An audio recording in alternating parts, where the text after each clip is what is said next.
Wari asi mayai oirap chalakpa matamgini. Matam asida yamna pikpa mi kaya tazadaba khun macha ama leirammi. Hairiba khun asiga tainaba yamna asukpa umang amasu lei. Umang asidadi hanadagi kanasu changba ngamnaramde. Adubu matam kharagi mamangdagi kanagumba amana hek changluba thoklabadi changluriba miyoido hingna nongta thoklakhide. Maram asina khunduda leiriba khunja khudingi wakhalda akiba amadi adumak leinarami. Makhoina fana kanna umang asigi manungda changdanaba hotnajarabasu makhoibu karigumba posak amana hekta chingsinbagumna tawrami. Tha amagi manungda toina khunjasingi marakta misiminagi pau tarami. Tha amada miyoi nipan mapan sibagi adumak tai. Ngasisu khunja khara achauba ujau amagi makhongda koisinduna leiri. Makhoisingdugi maraktagi amana asumna hairakli. Khun ase asumna sum tawrabadi nongmodi soidana khuntak lansiba haidu soiraroi. Aidi thangnaba khunda lam ama laisale. Maduda mathangi thasida honglagi haina thorangli. Ai khun asida sum kuina laisalak Ai su nongmadi soidana awafamda taradra haina chingnari. Ai khoi kharada leiba khun asida haujikti machoi tanarakle. Telaba matam asida khun asida leiba kinaraktuna pokna pham oiriba khun asibu thadok nakhiba kaya. Umang asida thawai thakhiba kaya. Asumnabu kayam koina laikhini chatlu. Nangsu nangi yaifanaba thawai hingnaba. Adubu aina ngaglibadine mamangda asumnai khoina umang aduda changluba thoklabasu karisu tawramdabane. Handak tha kharasida oirakliba matausibu karidagino haiba. Asi khangba ngamdaba sinine. Mase amuktadi khangdokpadi chumme. Mai leiduna chenbagi mahut. Nangna haribadu chuchumi. Adubu karamnano aikhoina khangdokadaba hiramdu khangdokpa haibasi taraiba thabak amadi oiroine. Madu khangba ngamnaba umang angsingi manungdadi changdaba yaroi. Changdrabadi karamna khangani. Adubu changlore amuk thawai ase manglaga tokadra haina chingneido. Mani aduni mayamna khwaidagi kinaribadi. Asumna nongmanini haujinki umang adugi manungdani. Amamba athengba ahingduda nupa ama kanna maikai khangda cheli. Amukshu chelamba adu chaplepi aduga akoibadu kine yengi. Kanasu leiba ude adubu mahak masadu kibana thak nikle. Wakhaldasu asumna lona khalli. Aibu ngasaisi khungi pukri mapanda khoi chop hawdai. Aduga umang sidadi karamna leiramliba. Ai ningsingba thokdre. Kari matawda. Ngasi asibo. Umang asida aigi thawai asi thaw haina tamlamlabra. Ai siba yade. Isana mapa aibu halakpa wana ngairamkhini. Ai umang asidagi thokhidaba yade. Adubu aigi lambidi karomda. Asomna nupa aduna leiringai akanba nungsetki safu amana mahakpu humduna puraga uzau amada kanna yesalhalami. Nupadu makhada longna haidari amukchu machindagi fulauna kamthori. Adubu miku fade amuksu safu kanba nungsit aduna nupadugi hakchangdu humduna puraga mangda leiriba achauba uzaududa akanba safu amaga loinana yesalhali. Handakti nupadu safu kanman kibana gyan mangkri masadu lemaida pop launa tarai. Mikup kharagi matungni nupadu dabna mamitu pangthorakli. Adubu maha masadu khanprek khangi mangda leiramliba masam mana isang sang tarau pangliba akiba fanglaba mamit ani. Akiba masakni oribado nupadu masadu kibana thak nikle. ꯃꯥꯡꯗ ꯂꯩꯔꯤꯕꯤ ꯕꯨꯠ ꯅꯨꯄꯤ ꯑꯗꯨꯁꯨ ꯃꯌꯥ ꯑꯆꯧꯕꯗꯨ ꯄꯨꯔꯛꯇꯨꯅ ꯅꯨꯄꯥ ꯑꯗꯨꯒꯤ ꯃꯇꯧꯗ ꯐꯥꯛ ꯅꯣꯛꯏ꯫ ꯅꯪꯁꯨ ꯉꯁꯤꯗꯒꯤ ꯑꯩꯒ ꯄꯨꯟꯅ ꯂꯩꯔꯅꯤ꯫ ꯑꯁꯤ ꯍꯥꯏꯔꯒ ꯈꯣꯟꯖꯦꯜ ꯊꯣꯛꯅ ꯌꯥꯝꯅ ꯑꯀꯤꯕ ꯃꯑꯣꯡꯗ ꯅꯣꯛꯂꯛꯂꯤ꯫ ꯃꯇꯧꯗꯨ ꯃꯥꯏꯀꯩ ꯁꯤꯟꯕ ꯊꯨꯡꯅ ꯅꯤꯜꯂꯤ꯫ ꯅꯨꯄꯥ ꯑꯗꯨ ꯃꯁꯥꯗꯨ ꯀꯤꯕ ꯍꯦꯟꯃꯟꯕꯅ ꯃꯐꯤ ꯐꯥꯎꯕ ꯍꯦꯛ ꯃꯥꯡꯁꯤꯜꯂꯤ꯫ ꯃꯇꯧꯗꯨꯗ ꯕꯨꯠ ꯅꯨꯄꯤꯗꯨ ꯃꯃꯤꯠꯇꯨ ꯁꯠ ꯈꯨꯝꯖꯤꯜꯂꯤ ꯑꯗꯨꯒ ꯑꯁꯨꯝꯅ ꯍꯥꯏꯔꯛꯂꯤ꯫ ꯏ ꯀꯔꯤꯅꯣ? ꯑꯩꯁꯦ ꯕꯨꯠ ꯑꯣꯏꯖꯔꯕꯁꯨ ꯕꯨꯠ ꯅꯨꯄꯤꯅꯦ꯫ ꯑꯗꯨꯒ ꯇꯥꯏꯕꯪ ꯅꯨꯄꯥ, ꯈꯔꯁꯨ ꯏꯀꯥꯏꯕ ꯈꯤꯛ ꯈꯪꯕꯤꯌꯨ꯫ ꯅꯈꯣꯏ ꯇꯥꯏꯕꯪ ꯅꯨꯄꯥꯁꯤꯡꯁꯤ ꯏꯀꯥꯏꯕ ꯀꯤꯛ ꯈꯪꯗꯦꯍꯦ꯫ ꯅꯨꯄꯥ ꯑꯗꯨ ꯕꯨꯠ ꯑꯗꯨꯒꯤ ꯋꯥꯍꯩꯗ ꯀꯤꯔꯝꯕꯒꯗꯨ ꯁ꯭ꯋꯥꯏ ꯃꯥꯡꯈꯤ ꯋꯥꯈꯜꯗ꯫ ꯀꯔꯤꯅꯣ? ꯍꯧꯖꯤꯛ ꯃꯇꯝꯒꯤ ꯕꯨꯠꯁꯤꯡꯁꯤꯕꯣ ꯀꯤꯔꯝꯕꯒ ꯂꯣꯏꯅ ꯃꯥꯡꯈꯤ ꯍꯥꯏꯋꯥꯅꯤ꯫ ꯃꯥꯒꯤ ꯋꯥꯇꯥꯁꯤꯗꯤ꯫ ꯅꯨꯄꯥꯗꯨ ꯑꯁꯤ ꯈꯟꯅ ꯃꯁꯥ ꯈꯪꯍꯧꯗ ꯈꯣꯟꯖꯦꯜ ꯈꯖꯤꯛ ꯊꯣꯛꯅ ꯇꯞꯅ ꯅꯣꯛꯊꯣꯛꯂꯨꯏ꯫ ꯃꯇꯧꯗꯨꯗ ꯕꯨꯠ ꯅꯨꯄꯤ ꯑꯗꯨꯅ ꯍꯦ ꯀꯩꯅꯣ ꯅꯪ ꯅꯣꯛꯏꯗꯣ ꯍꯥ? ꯑꯩꯁꯦ ꯅꯪ ꯀꯤꯗꯕ꯭ꯔꯥ? ꯑꯩꯁꯦ ꯅꯈꯣꯏ ꯇꯥꯏꯕꯪ ꯅꯨꯄꯤꯅꯤ ꯈꯜꯂꯨꯔꯕ꯭ꯔꯣ? ꯑꯩꯁꯦ ꯇꯥꯏꯕꯪ ꯅꯨꯄꯤ ꯅꯠꯇꯦꯀꯣ, ꯕꯨꯠ ꯅꯨꯄꯤꯅꯤ꯫ ꯀꯔꯤ ꯆꯥꯒꯦꯅ ꯉꯥꯎꯁꯟꯅꯩꯅꯣ? ꯇꯥꯏꯕꯪ ꯅꯨꯄꯥꯁꯤꯡꯁꯦ ꯍꯥꯠꯇꯧꯒ ꯇꯜꯂꯤꯅꯤ꯫ ꯃꯤꯠ ꯌꯥꯝꯅ ꯌꯥꯝꯃꯤ, ꯍꯩꯅꯗꯦ꯫ ꯑꯩꯅꯒ ꯈꯔ ꯁꯛ ꯐꯖꯕꯤ ꯕꯨꯠ ꯅꯨꯄꯤ ꯑꯃ ꯑꯣꯏꯔꯨꯕꯁꯤꯗ ꯅꯨꯡꯁꯤꯕ ꯇꯥꯏꯕꯪ ꯃꯤꯒꯤ ꯏꯒ ꯌꯥꯅꯗꯨꯅ ꯁꯦꯝꯕ ꯑꯩꯈꯣꯏꯒꯤ ꯍꯛꯆꯥꯡꯗ ꯇꯩꯅꯕꯒꯗꯨ ꯇꯩꯔꯒ ꯂꯥꯛꯄꯁꯤꯗ ꯅꯨꯄꯥ ꯅꯪꯒꯤꯁꯦ ꯋꯥꯈꯜ ꯑꯃ ꯂꯥꯛꯂꯤꯔꯥ ꯍꯥ? ꯍꯩ ꯑꯗꯨ ꯑꯣꯏꯔꯗꯤ ꯅꯪꯒꯤ ꯋꯥꯈꯜꯗꯨ ꯊꯥꯗꯣꯛꯎꯀꯣ꯫ ꯑꯩ ꯅꯣꯏ ꯇꯥꯏꯕꯪ ꯃꯤꯁꯦ ꯀꯤꯀꯣ, ꯑꯗꯣ ꯍꯥꯠꯄꯗꯤ ꯀꯤꯗꯦ, ꯌꯥꯝ ꯅꯨꯡꯉꯥꯏ꯫ ꯅꯨꯄꯥꯗꯨ ꯃꯅꯥꯛꯇ ꯂꯩꯔꯤꯕꯗꯨ ꯕꯨꯠꯅꯤ ꯍꯥꯏꯕꯒ ꯀꯥꯎꯈ꯭ꯔꯦ꯫ ꯃꯐꯝꯗꯨꯗ ꯃꯁꯥꯗꯨ ꯁꯣꯛꯂꯤ ꯍꯥꯏꯕ ꯐꯥꯎꯕ ꯅꯤꯡꯁꯤꯡꯅ ꯊꯔꯣ ꯃꯥꯔꯣ ꯑꯣꯜꯂꯒ ꯈꯣꯟꯖꯦꯜ ꯊꯣꯛꯅ ꯍꯧꯅ ꯅꯣꯛꯊꯣꯔꯛꯂꯦ꯫ ꯅꯣꯛꯅꯁꯨ ꯑꯁꯨꯝꯅ ꯍꯥꯏꯔꯛꯏ꯫ ꯀꯔꯤꯅꯣ? ꯑꯩꯅ ꯁꯤꯔꯝꯗꯥꯏ ꯃꯤꯀꯨꯞ ꯑꯁꯤꯗ ꯊꯦꯡꯅꯔꯤꯕꯁꯤꯕꯣ? ꯃꯁꯤꯗꯤ ꯕꯨꯠ ꯅꯨꯄꯤꯒ ꯃꯥꯟꯗꯦ ꯍꯥꯏꯋꯥꯅꯦꯃꯤ꯫ ꯀꯨꯝꯍꯩ ꯍꯔꯥꯎꯗ ꯃꯌꯥꯝꯕꯨ ꯅꯣꯛꯍꯟꯅꯕ ꯃꯃꯥꯏ ꯃꯃꯤꯠꯇ ꯀꯩꯅꯣ ꯇꯩꯁꯟ ꯌꯦꯛꯁꯜꯂꯒ ꯊꯣꯛꯂꯛꯄꯗꯨ ꯑꯣꯟꯊꯣꯛꯅ ꯃꯥꯟꯈ꯭ꯔꯦꯗ꯫ ꯃꯥꯒꯤꯁꯤ ꯑꯩ ꯍꯥꯠꯄ ꯂꯥꯛꯂꯤꯕꯅꯤ ꯍꯥꯏꯅ ꯑꯩꯗꯤ ꯀꯤꯕꯨ ꯀꯤꯁꯜꯂꯛꯇ꯭ꯔꯦ꯫ ꯀꯤꯕꯒꯤ ꯃꯍꯨꯠ ꯍꯦꯟꯅ ꯑꯗꯨꯝ ꯆꯩꯅꯥ ꯃꯔꯛ ꯑꯁꯤꯗ ꯅꯣꯛꯅꯤꯡꯕ ꯐꯥꯎꯍꯜꯂꯤ꯫ ꯕꯨꯠ ꯅꯨꯄꯤꯗꯨ ꯁꯥꯎꯒꯠꯂꯛꯏ꯫ ꯏ ꯅꯪꯒꯤꯁꯦ ꯑꯩꯕꯨ ꯀꯔꯦꯝꯅꯔꯤꯕ ꯍꯥꯏꯕꯗꯨꯅꯤ ꯍꯥ? ꯐꯩ, ꯑꯗꯨ ꯑꯣꯏꯕ ꯇꯥꯔꯗꯤ ꯅꯪ ꯀꯨꯏꯅ ꯍꯤꯡꯍꯟꯕ ꯌꯥꯗ꯭ꯔꯦ꯫ ꯑꯗꯨꯅ ꯅꯉꯛ ꯑꯁꯦ ꯑꯣꯏꯅ ꯕ꯭ꯔꯦꯛ ꯂꯥꯎꯅ ꯊꯦꯛꯀꯦꯗꯍꯦ꯫ ꯑꯁꯤ ꯍꯥꯏꯗꯨꯅ ꯕꯨꯠ ꯅꯨꯄꯤ ꯑꯗꯨꯅ ꯅꯨꯄꯥꯗꯨꯅ ꯋꯥꯍꯩ ꯑꯃꯠꯇ ꯍꯥꯏꯕ ꯉꯝꯗ꯭ꯔꯤꯉꯩ ꯃꯉꯛ ꯑꯗꯨ ꯄ꯭ꯔꯣꯛ ꯂꯥꯎꯅ ꯂꯩꯊꯦꯛꯇꯨꯅ ꯍꯥꯠꯇꯣꯛꯈ꯭ꯔꯤ꯫ ꯑꯁꯨꯝꯅ ꯅꯣꯡꯃ ꯅꯤꯅꯤ ꯍꯧꯖꯤꯟꯈꯤ꯫ ꯊꯩꯕꯣ ꯄꯤꯁꯛ ꯑꯃꯗꯤ ꯅꯨꯡꯁꯤꯗꯨ ꯄꯨꯟꯅ ꯋꯥꯔꯤ ꯇꯧꯔꯤ꯫ ꯄꯤꯁꯛꯅ ꯑꯩꯅ ꯌꯥꯝꯅ ꯈꯪꯅꯤꯡꯂꯤꯕ ꯑꯃ ꯍꯥꯏꯔꯒꯗꯤ ꯎꯃꯪ ꯑꯁꯤꯗ ꯀꯔꯤꯕꯨ ꯂꯩꯕꯅꯅꯣ ꯍꯟꯗꯛ ꯃꯔꯛ ꯑꯁꯤꯗ ꯑꯁꯨꯝꯅ ꯑꯣꯏꯔꯛꯂꯤꯕ ꯑꯁꯤꯅꯤ꯫ ꯀꯅꯥꯅꯁꯨ ꯃꯁꯤꯗ ꯊꯧꯅꯥ ꯐꯅ ꯆꯪꯂꯒ ꯑꯣꯏꯔꯛꯂꯤꯕ ꯑꯁꯤꯒꯤ ꯃꯔꯝꯗꯤ ꯊꯤꯒꯠꯄ ꯉꯝꯗꯦ꯫ ꯃꯔꯝ ꯑꯁꯤꯅ ꯈꯨꯟ ꯑꯁꯤꯗ ꯅꯣꯡꯃ ꯀꯥꯟꯗ ꯄꯥꯎ ꯑꯁꯤ ꯂꯩꯍꯧꯔꯤꯕ ꯑꯩꯈꯣꯏ ꯈꯔ ꯑꯁꯤꯒꯤ ꯃꯔꯛꯇ ꯇꯥꯔꯤꯕꯅꯤꯅꯦ꯫ ꯊꯩꯕꯣꯅ ꯑꯗꯨꯅꯤ ꯏꯌꯥꯝꯕ, ꯅꯅꯥꯎꯅ ꯍꯥꯏꯅꯤꯡꯕꯁꯨ꯫ ꯅꯅꯥꯎ ꯑꯩꯁꯨ ꯉꯥꯏ, ꯏꯌꯥꯝꯕꯁꯨ ꯏꯇꯩꯃꯁꯨ ꯎꯃꯪ ꯑꯁꯤꯗ ꯆꯪꯗꯨꯅ ꯑꯣꯏꯔꯛꯂꯤꯕ ꯑꯁꯤꯒꯤ ꯃꯔꯤ ꯃꯈꯣꯡ ꯊꯤꯗꯣꯔꯛꯎ ꯍꯥꯏꯕꯗ ꯇꯔꯥꯏꯅ ꯍꯦꯛ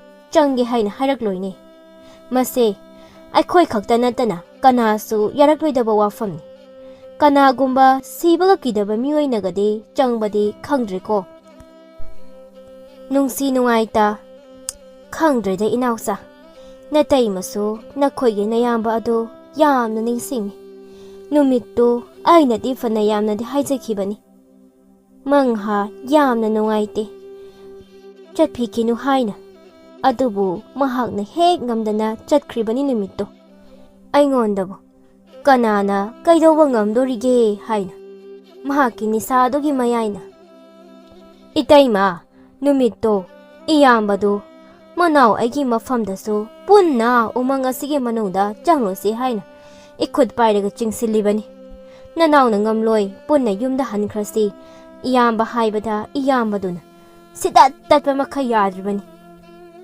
Hekta yalaga laikribani. Adubu nanaudu numitu khara. Paisa lubaga apapata khangdaba. Ngamhaudri.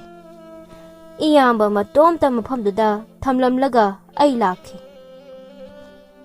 Madugi ningamdaba aduna ngasi fawba nanau aigi thamoi sida omduna chaklibani. Iyambado numit aduda aina namduna yumda punna hanminnaraklarabadi ngasi aikhoigi irakta tilamgani ko khalubada. Pisakna ha iyambadusu amadudi fazena pambani he. Aina sumadu khara thadauga hairubasi mahakna sauraga asumna hairamlibani ne. Anganagi nathau kari lege sida kusini aigi. Nangna ai panabagi natik nati haina hekta chairamlibani. Asumna numit kharani haujinki adubu kun adugi misiminagi paudi taba leplamde. Ngasisu pisak adu mangongi dari aduda makhongdu sangna yandaraga phamlaga khonjal thokna kaptuna ngarang nungthildagi halakhidraba machanibu kauri. Nakhoi anibu karaidano ipana thigadabasibo. Namana nakhoibu hangline he. Nachin nanaw nakhoi anibu haunaraga namana pa oiriba aikhoi hundoklamlaga karaida chatlibano. Nakhoibu aikhoi nungsidrabo. Aikhoi ningsingdrabo amuktadi halakhone. Namana nakhoibu halakpa ngairiye. Nakhoi yaudrabadi nama ase karimta chauthau haibasu yadre. Wahai asi haina pisak nupa ama ojairabastu hikna kablakle. Khonja singju bisakki matai manaugi matauda tawfom khangda tumin mamai singdu lukthanaduna lepnari. Makhoisu bisakki macha anidu thiba yaba thire. Hana mamangda mi kaya siduna toina taramba khuding koina chatuna thirabani. Adubu angang anidugi likhun amata khangba ngamkhidri. Asumna lainaringai tanja asida nungsisu bisakki yamda laklami. Mahak yamna nungaita bisakki nakanda leptuna asumna hairaklammi.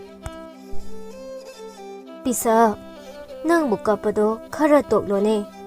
Nangi phibamna adu yorabadi inaw asidi kari oigani. Pisak tamna sintharakliba mapidu taithoklaga.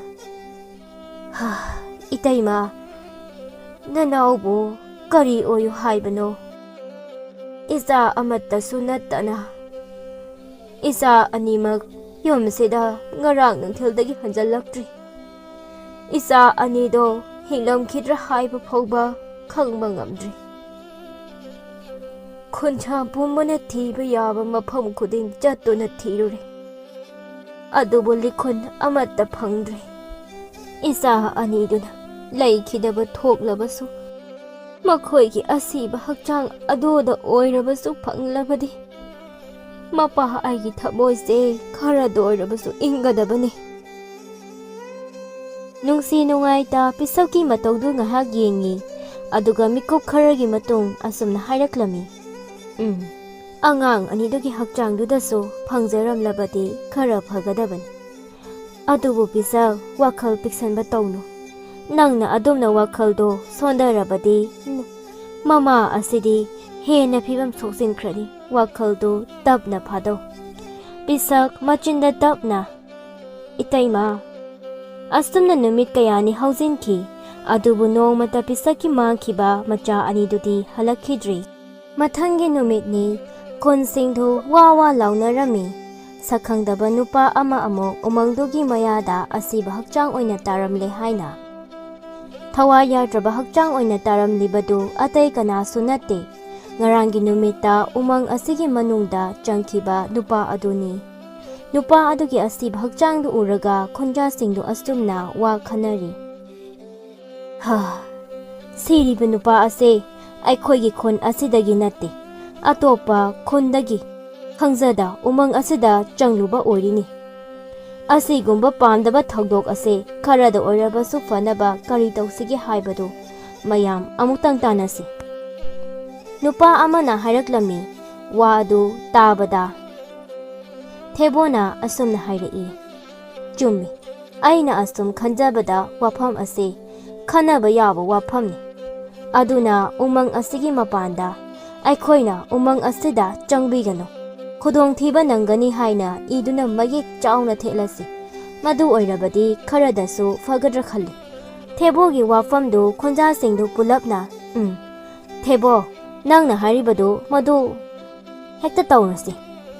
Astumna khonja singduna umang adugi mayada chauna wahaidu mayek lana iduna thetlamni.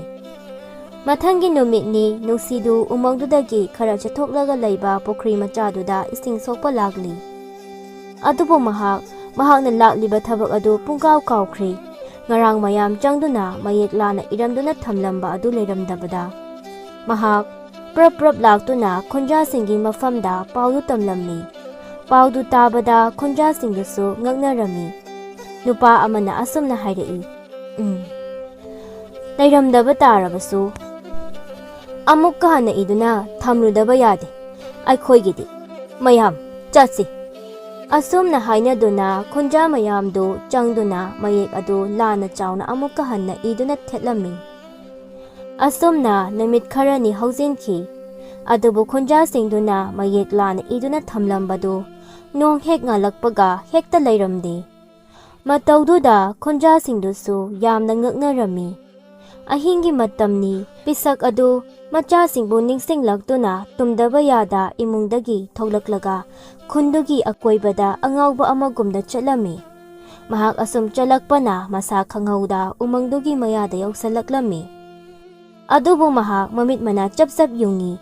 Uriba mataududa masamana sangbi butnupi aduna kanagumba ama tamthina mihathina haliba adu ubada. Pisak masadu kibana thak nikli uriba mataududa adubu mahak wakhaldadi asumna khalakli. Ai mafam asida leiba haibasi khanghanba yade. Karigumba khanghankiba thoklabadi soidana aigi thawai ase mangbai. Ai lona kirabasu kina yenglagi aduga hayeng khonja singi mafamda thokiba pumba tamlagi khonja singa punna kari toksiki haibado khanaragi. Asomna khaladuna pisak masada phawriba akiba khuding phajinduna oriba mataudu mitkupta munna yengduna leirammi. Matamdi asum hauzinki nongalakle pisak khunja tanaba asumna lawraklami. Khunja mayam hawgatnarase. Hawgatnaduna yumdagi thoknaraklo. Aruba tanagadaba wa kaya ama leire thokpirao.